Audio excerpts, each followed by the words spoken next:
السلام علیکم معزز سامعین، آپ دیکھ رہے ہیں ایس کے ولاگز۔ اسلامی واقعات کی ویڈیوز دیکھنے کے لیے سبسکرائب کا بٹن دبائیں اور بیل آئیکن پہ کلک کریں تاکہ آپ کو ہماری ویڈیوز برابر ملتی رہیں۔ آج ہم پیش کرنے جا رہے ہیں حضرت ہود علیہ السلام کا واقعہ۔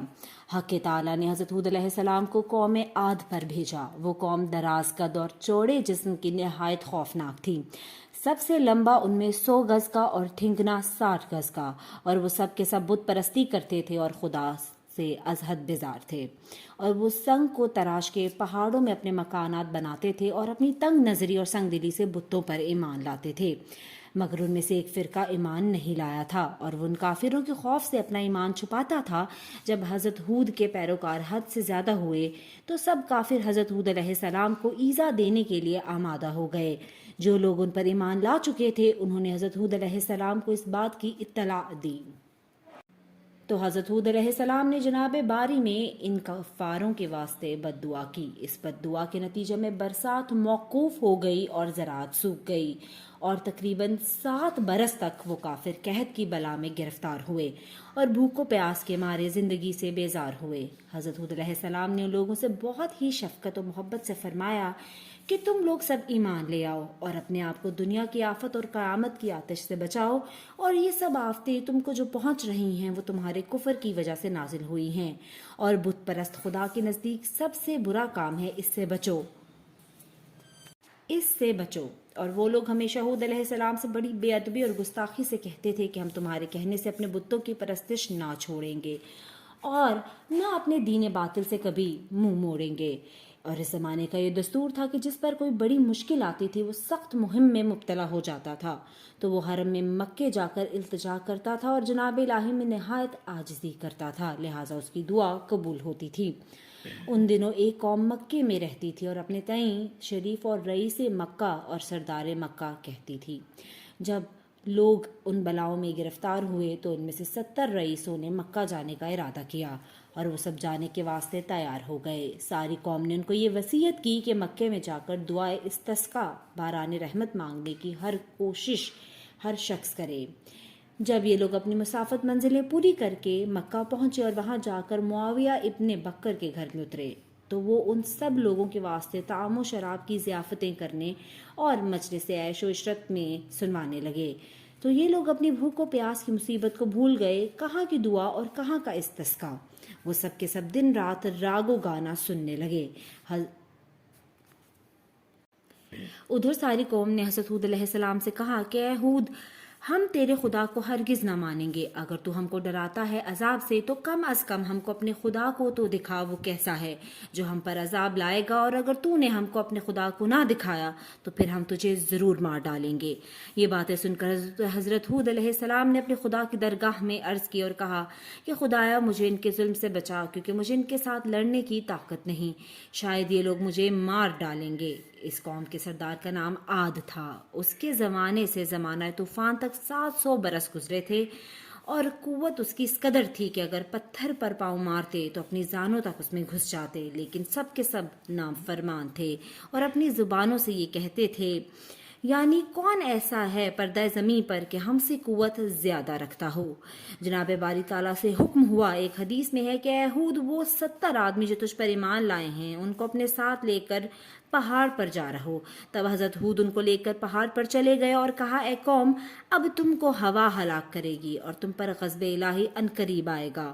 وہ بولے، کون سی ایسی ہوا ہے جو ہم پر غالب ہوگی؟ تب خدا تعالیٰ نے حضرت ہود علیہ السلام سے ارشاد فرمایا کہ اپنی قوم سے کہہ دو، اے میری قوم، اپنے گناہ بخشواؤ اپنے رب سے اور پھر اپنے کو رجوع کرو اسی طرف، تاکہ تم پر چھوڑ دے آسمان سے دھاریں اور زیادہ سے زیادہ تم کو دے، اور نہ پھر جاؤ تم گناہ گاروں کی طرح۔ کہ کافروں نے کہا، ہم تو یہ نہیں کریں گے اور نہ تم ہم کو اس کا رسول تسلیم کریں گے اور نہ پھر تم گناہ گار ہو۔ کر کافروں نے کہا، ہم تو یہ نہیں کریں گے اور نہ ہم تم کو اس کا رسول تسلیم کریں گے۔ بس ایک قوم کو بھیجا کہ مکے میں جا کر پانی طلب کریں۔ بس اس قوم میں سے 6 آدمی مکے کو گئے اور ان میں سے صرف 2 شخص مسلمان تھے، لیکن دین اپنا چھپائے رکھتے تھے، اور ان دونوں کا نام مزید اور لکیم تھا اور ان کے سردار کا نام کیل تھا۔ یہ